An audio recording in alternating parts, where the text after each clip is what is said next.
Welcome, everyone. Thank you for joining us for our presentation titled Practical Advice for Working with Regulators. It's my pleasure to introduce you to Dr. Feinglass. For a complete biography on our speaker, please visit the tab at the top of your screen. If any questions arise during the presentation, we encourage you to submit them in the Q&A box. Our speaker will address your questions following at the end of the presentation. As a reminder, this presentation is educational and offers free continuing education credits. Click on the Continuing Education Credits tab located in the top right corner of the presentation window and follow the process to obtain your credits. Please join me in welcoming Dr. Feinglass. I will now turn the presentation over to her. Dr. Feinglass.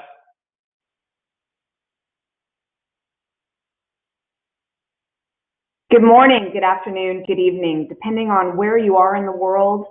I'm really excited to be with you today. Today we're going to talk about some practical advice on working with regulators. I've spent the last 20 years in and out of government and really feel that the best way to make sure you understand where your product is in a pipeline, how to bring it to market, and how to bring it to market effectively, you really have to understand the regulatory system within which you're working, and you really have to understand how to approach the regulators. So we'll go through that today, and we'll wrap up with a few tips and tricks that I have for you and have learned over the years. So many of you who have met me before know that I'm a public health physician by training. And so this is my one piece around, please make sure if you are offered a vaccination that you have a way to get it. I will tell you that one of the silver linings of being in a pandemic is rolling up your sleeves and really being able to bring products to market that make a difference. So my takeaway for you already for today is know how to work with your regulators. And the key to success in a regulated market and gaining access to that market is bring something useful to that market. And again, don't give away your shot. If it's offered, please do get vaccinated. So as I mentioned, I'm a public health physician by training. I've spent years in and out of government and running large global organizations. I'm the chief medical officer at Danaher Diagnostics and Life Sciences, and also run market access and reimbursement and policy for the company. With that in mind, as we move forward through the talk today, I want to remind you of what the agenda will be. So the first part is why. It's really important to interact with your regulator or regulating body, depending on where you are in the country, because it allows you to move your products forward efficiently and understanding consistently what it takes to move forward in that market. And again, no matter what country you're seeking approval in, it is really important to understand the differences in the regulatory pathway. I'm also going to talk about how. So the basic framework for regulation of diagnostic tests, it differs depending on what country or region you're in. I'm going to highlight the US and the EU today, but please note that if you're in Asia Pac or LATAM or other areas of the world, there are always differences in how you approach your regulators and frankly what those regulatory pathways are. And depending on where you are trying to bring a product to market in, you need to make sure you understand those. And then the when. So we need to protect public health now. As we look at what's needed around the diagnostic space and how to bring diagnostics to market, understanding that all of what we do serves public health is an important grounding piece. For me, it's a really important piece, again, as a public health physician, to understand that at the end of the day, the products that many of us are producing, the end user is a patient, a clinician, some combination of the two. And at the end of the day, we want to make the world a better place for people that are seeking to manage their health. So the first piece of advice is please seek help early. It's really important that you build those strong working relationships with regulators, and you really need to understand what the successful outcome is that you're trying to achieve and understanding how to get there. In order to get there, you have to understand what the regulators need, what helps them make the decisions. There is no more important piece than a very well-written, concise, reasonably argued regulatory submission. There's no substitute for that. In addition, you want to make sure you're meeting with regulators to seek their early feedback. In the US, dealing with FDA, we have something known as pre-submission. In all the different geos of the world, there are different ways to meet with your regulator early on in your process so that you can get that needed feedback, so that you can make sure that you're filing what needs to be filed for a successful application so that you can move to market in as short a period of time as possible. You want to always utilize that feedback to fine-tune the development of your strategy. So often when we're working with either notified bodies or FDA, we're seeking input into the submission that we are planning on putting in. We want to know, based on the clinical trial attributes we're putting in here, does this make sense, regulating body? Does this have the attributes you need? We're following your guidance. However, are we missing something? Is there something that can enhance this? Is there something that you can help us understand so that we prepare a better submission for you? Those are very common conversations, and you should not shy away from those conversations. When you utilize that feedback to fine-tune that strategy, you then want to follow those timelines provided by the regulator and respond appropriately. Key here is you need to make sure you're staffed appropriately to do so. When you're in the middle of submitting a submission and you have a complicated product, it's probably going to take more staff to complete that submission than if you have a run-of-the-mill sort of simple product that you're bringing to market. And you need to take a really close look at what your requirements are going to be to understand how you need to staff up to meet the needs of the regulators. This allows you as a manufacturer to understand, well, if I want to come to market at, next year, what's it going to take to get there? How might I go quicker? Or strategically, if I need to slow down, how do I plan for that? You're going to need staff that help with this. If you don't have staff internally, you need to reach out to external contractors to help you develop that strategy. But the key here is make sure up front that you know how you're going to interact with those regulators and make sure that you're staffed with the people that know how to do that, whether internally or externally. And remember, those timelines are literally set in stone. So if you want to respond as quickly as you can to the regulators, you've got to know what their expected timelines are. So here's a basic piece of background on the US and the EU. And the key is each of the regulating bodies, so the FDA in the United States or notified bodies in the EU, play a critical role in protecting the public's health. The United States, FDA looks at safety and effectiveness. And they decide, is that test meeting those specifications? Is the quality of the design and manufacture of the diagnostic test appropriate to move forward in a safe and effective manner? That's what FDA looks like. In addition, in the US, while FDA looks at safety and effectiveness, Medicare, when it comes to diagnostics, looks at the quality of the clinical laboratories and the clinical testing process. So there's two pieces in the US if you're bringing a diagnostic to market. One is FDA, which deals with the safety and effectiveness and for shorthand, what we would say the approval of that product. But CMS also then regulates the quality of the clinical laboratory. So this is what we talk about when we say CLIA or CLIA waived. So you need to understand that if you're bringing a diagnostic to the US market, you need to make sure that you understand the FDA process and the CMS process.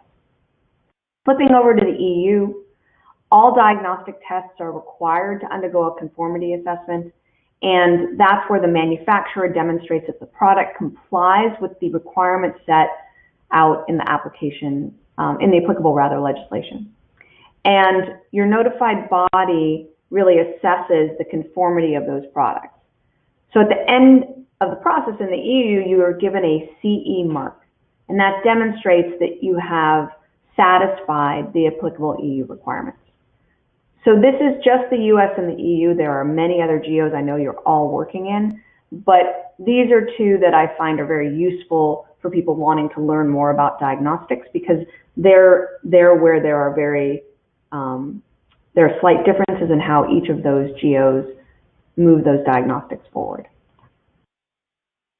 So focusing first on notified bodies and IVDR, I would be remiss if I didn't say that in Europe, the IVD regulations that are coming into play are really the biggest change in the IVD space that we've seen in the last decade or more. And the key here is it relies on notified bodies. For those not familiar, a notified body is really that key pillar in the medical technology regulatory system in the EU. They really provide the review in consultation with the manufacturer on making sure that they meet the requirements. As you will see on the right side of this slide, prior to the IVDR regulations going into place, about 20% of CE mark met the requirements based on working with a notified body and having a conformity assessment.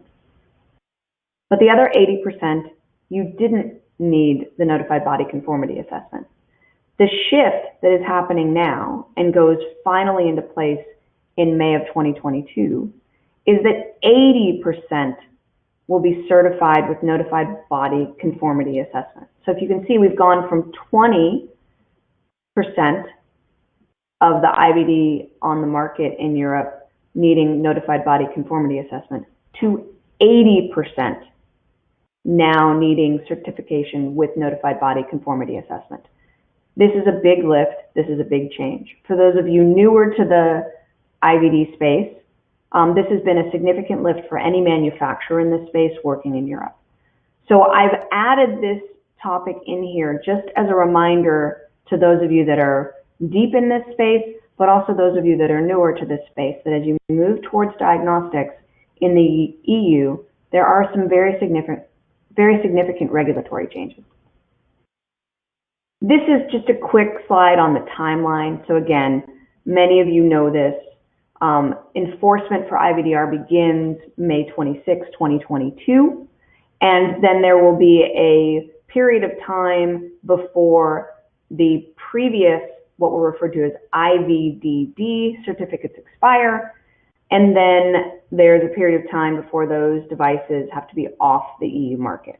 So again, 2022 is when that enforcement begins for IVDR, and then by late 2024, early 2025 are when those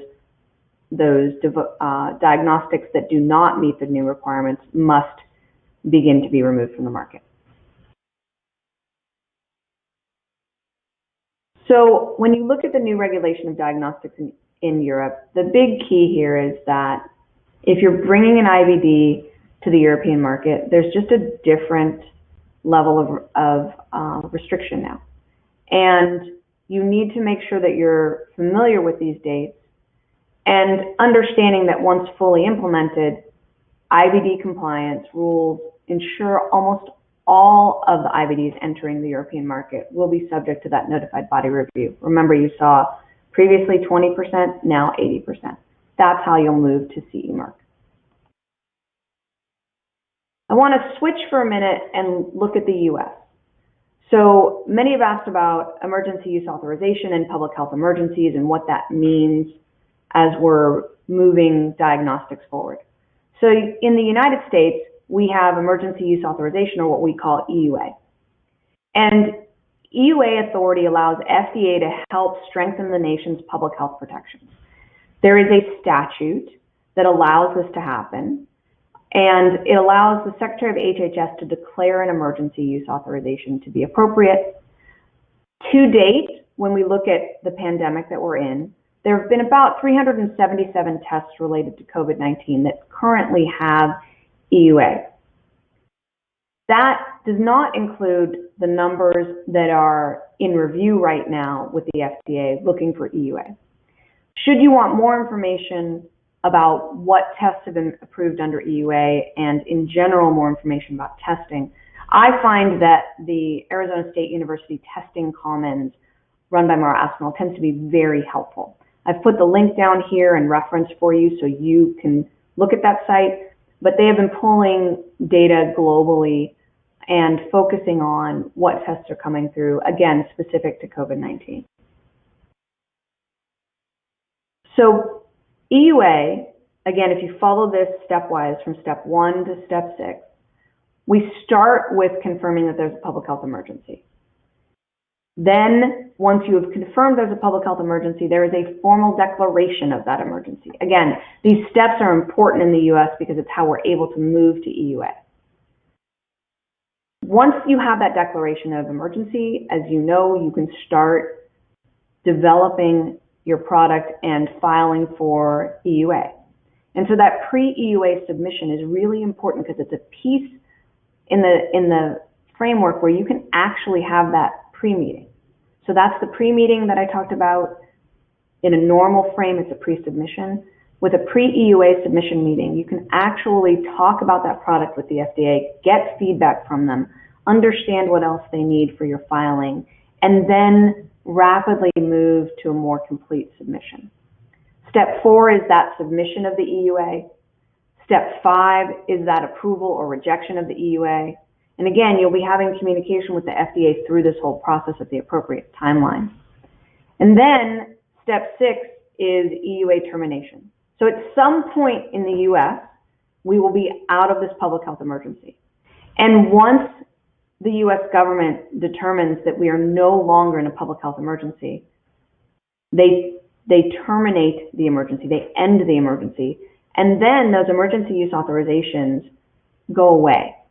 And so the key for those of you interested in filing diagnostics in the United States and interested in using the EUA pathway, you need to understand that at some point that expires and you need to transition your diagnostic to the normal regulatory pathway if you are intending to keep that in the market after a pandemic ends. So again, just a reminder on EUA, EUA is a temporary approval if you think of it that way. It is for a defined period of time, that period of time being while there is a public health emergency that has been declared by the US government. Once that public health emergency is over, there is a period of time and the EUAs start to, they terminate. So you, as someone bringing forward diagnostics in the US, if you're bringing it under EUA, need to understand when that termination happens, and if you're intending to keep it on market, how you would convert it. In the EU, there's also a way to declare a public health emergency. For those of you there, you know this well. And in the case of an emergency relating to health and safety, the EU Commission and member states will grant access to the EU market for devices that have not followed the normal conformity assessment routes. That is what's going on now.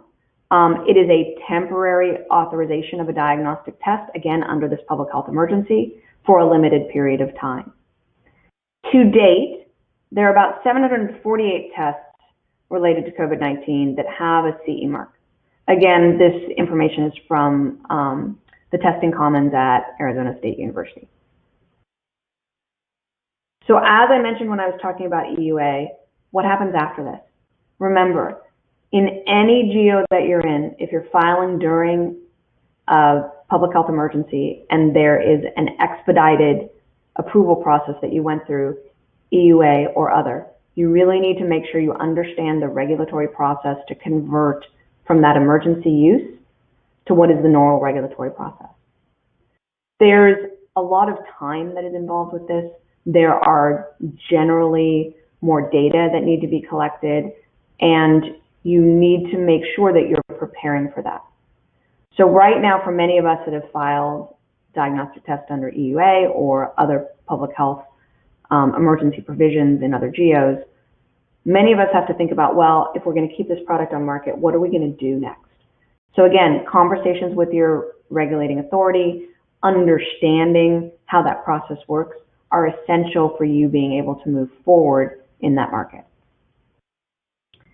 So protecting public health happens when we bring needed tests to the market. So you've heard me talk a bit about being in pandemic and the emergency use authorization or other emergency use processes you can go through to bring a test to market. But the key here when responding to a public health emergency, in this case a pandemic, is you really need to think globally, and you also then need to act locally first. And the key here is you then need to share those best practices as we try to contain and eliminate the disease or react to that. So whether, in this case it's COVID, which we are very deeply involved in, all of us are wrestling with. But think prior to COVID, think about Ebola. There were emergency authorization provisions around Ebola as well. And the key there was, we're responding to an outbreak. We want to make sure we can get the needed tests there. And then we need to figure out, are the tests that are needed in one region the same as in another? So again, sharing those best practices in order to contain and eliminate disease is really important. And understanding how you're going to protect the public health is also important. So all of you that are bringing diagnostics to market, or all of you that are trying to figure out how best to leverage those diagnostics, there is going to be a component of what you do that is very local. It is important to understand the needs of each individual country and that current public health framework, and then link those responses. And the key again there is, you're going to have different requirements in different countries from a regulatory pathway. You already know that. We've been through that earlier in these slides. But the key also is, where you can leverage the same technology globally, it's a lot easier to distribute your product. But in some cases, there are going to be different requirements or different disease patterns that you have to meet, potentially with different tests. So understanding that up front, understanding what the public health frameworks are within which you're going to work, and understanding how to match your diagnostic that you're interested in to what that framework is, will be essential for your campaign forward. So a couple of questions that I always tell people to ask for when bringing a product to market, especially in a public health emergency. Number one, who's doing the financing? So how are these tests paid for? How are these tests developed? Are there any government funds to help develop those tests? These are important. We're in a pandemic. There's been a lot of funding around test development and test deployment. Same with vaccine development, vaccine deployment. In a non-pandemic time, when there is a serious outbreak like take Ebola, there is an important question of how is that financing working, and how does that impact the regulatory or payment pathway you're moving forward in. In addition, what resources are available to diagnostic manufacturers to ramp up development quickly? Again, we're in COVID, there's been more resources available than I think any of us have ever seen in the past. But when you think about outbreaks, again, using Ebola as the example, what resources are available? Both regulatory advising resources, meaning are the regulators coming to the diagnostic community and having open forum to discuss the regulatory pathways forward for this specific disease type, to discuss the confusion around any communication with the regulatory pathway, and to clarify that regulatory pathway. So understanding those resources is important. And then finally, how are those tests being paid for? Again, how development is financed is one thing, but then also, depending on what geo you're in, understanding how those tests are paid for is very important as you're developing a diagnostic test for the market, both within a pandemic and when you're not in a pandemic. So other factors that I think are important to consider in and out of pandemic are diversity and diversifying. So different populations responded differently to COVID-19. So if you take that as your example, different populations fared worse if they got COVID than others. Different populations had testing available to them. And so understanding the different testing modalities and solutions needed, depending on what geo you're in, are important. But even within a geo, you may have underrepresented communities, whether impoverished communities, underrepresented minority communities, people that bottom line do not have access to the products that you're producing. And you need to ask yourself the question, why? Is it a system issue, meaning you've developed the product, but you can't get it to all the people that need it? Well, how do you fix that so we don't end up with the haves and the have-nots? How do we decide as manufacturers to meet those needs of a diverse population? And how do we make sure that our products are getting to where they are needed everywhere, regardless of those obstacles and barriers? In addition, when I talk about diversify, I also mean, what are the diseases that you're looking at to develop diagnostics around? Post-pandemic, there is a need for tests in a variety of spaces, especially in rare diseases and for distinct groups. So sometimes there are differences by what your gender is, by what your race is, to how you'll respond to a disease process. Some of it is related to whether you're a group that is in the majority or the minority. Other times it's related to, it just simply is a rare disease. And so as you're thinking about meeting the needs of a very diverse community, where is your focus on diseases that may have smaller numbers of people, but still people that are in need of your tests? How do you think about how you're going to develop your future diagnostics to meet those needs? In addition, having diverse populations in your clinical trials is essential. We have seen many efforts around the globe to diversify clinical trials, and I think it's really important, especially in the time that we're in. In addition to diverse populations in clinical trials, you really need to look at real-world evidence development. So we are very used to randomized controlled trials and understanding how those are tightly controlled and how to bring products to market using a very well-done randomized controlled trial. But what we're also seeing the market move to, and the regulators accepting more, is the notion that randomized controlled trial is really important, but how might we leverage real-world evidence to move things forward where we may not have an RCT ready? And so understanding that there's a combination of randomized controlled trial and real-world evidence playing together, and that regulators are looking at both, is an important concept. In the US, there's a few different places we're seeing this.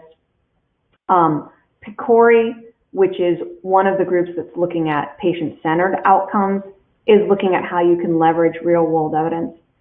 You have the Medical Device Innovation Consortium looking at how do we put a framework around real-world evidence so that regulators globally might be able to use it in a fashion that helps move products forward in the market.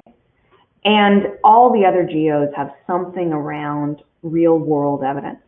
And the key here is know which geo you're in, know which regulators are looking at real-world evidence, and be prepared for that coming if you're not already there.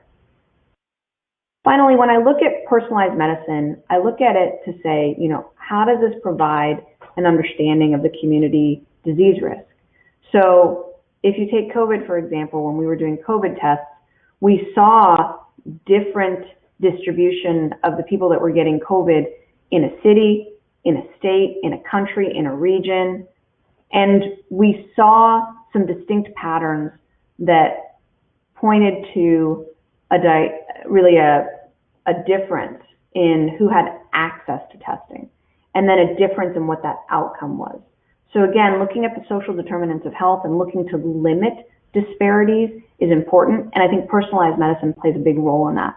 So for those of you listening who are in the diagnostic space that are very focused on personalized medicine, I think it's a really important place to be. Finally on this, it's really also about how do we prepare for the next pandemic? Better yet, how do we prevent it? And I think diagnostic tests play a big role in that. So some key takeaways. You need to know your regulators, you need to know what the pathways are, you need to know how you can interact with them appropriately.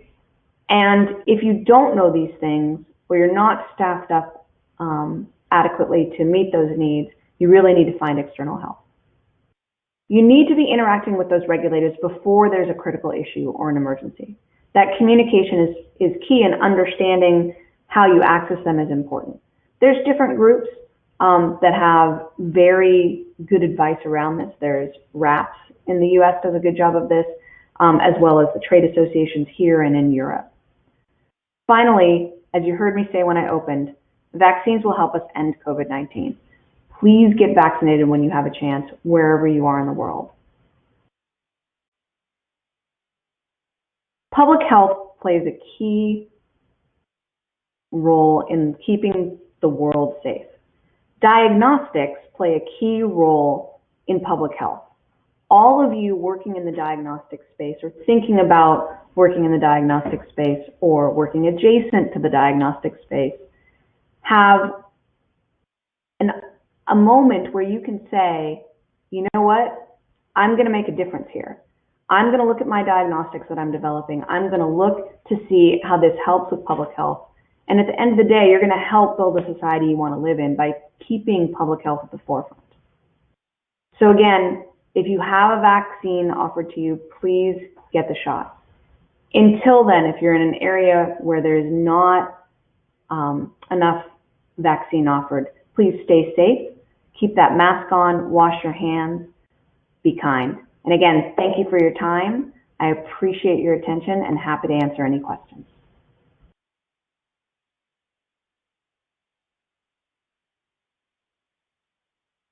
Thank you, Dr. Feinglass, for that outstanding presentation. We will now move into the live Q&A portion of the presentation. As a reminder, please submit your questions via the Q&A box. Dr. Feinglass, our first question is, how sophisticated do my questions have to be when speaking to regulators? The questions do not need to be complicated or technical. It's really important to establish that strong foundational relationship with the regulating agency you're working with. So the key there is really you just want to be clear in your communication. That communication can be done by email or phone or in-person meetings, and they don't have to be complicated. It can be a simple question that you really need answered, and they're happy to answer. Awesome. Thank you for that insight there. Now, our second question is, I don't have a regulatory affairs team, so how do I submit an application for my diagnostic test to be reviewed by a regulatory agency? So you want to make sure that you seek help early. If you know that you don't have staff or experience in filing, then you want to look for a regulatory affairs consultant at the beginning of that project. And you need to build in that time. There are several consultants globally that have experience going through all the different regulatory processes, and they are always willing to help. In addition, you can attend conferences where companies discuss their experiences seeking approval in the market that you're interested in. And finally, you can always look at the trade associations around the groups of products that you're trying to bring forward. That's a place where you can engage with peer groups, have discussions that are transparent about regulatory processes, and really learn. And many of the trade associations do in-person or web training on particular processes, especially how to file an application for regulatory approval in whatever market you might be in. Thank you, Dr. Feinglass. And unfortunately, due to time crunch, this will be our last question, but thank you to the audience for submitting all your great questions. And that question is, how long does the regulatory review process take? The regulatory approval process varies depending on what market you're in. Each market, each regulator has a list of expectations that they make available. They're very transparent about how long something should take. They're also getting more transparent about when that stopwatch stops, meaning what can put your application on hold. So because each geo has a different process and because those timelines vary, understanding what those timelines are up front is really important so that you can ensure the process goes as smoothly as possible. And that's why knowing early, having companies investing in getting the right help to ensure that the process goes as smoothly as possible, given the very tight timelines, is an important first step. Thank you so much, Dr. Feinglass, for your wonderful insight here and a fantastic presentation again today. Unfortunately, we're out of time, but don't worry, any questions that were submitted and not answered today by our speaker will be addressed via email. Thank you again, Dr. Feinglass, and thank you to the audience for your outstanding questions. This presentation will be available for on-demand viewing for 12 months.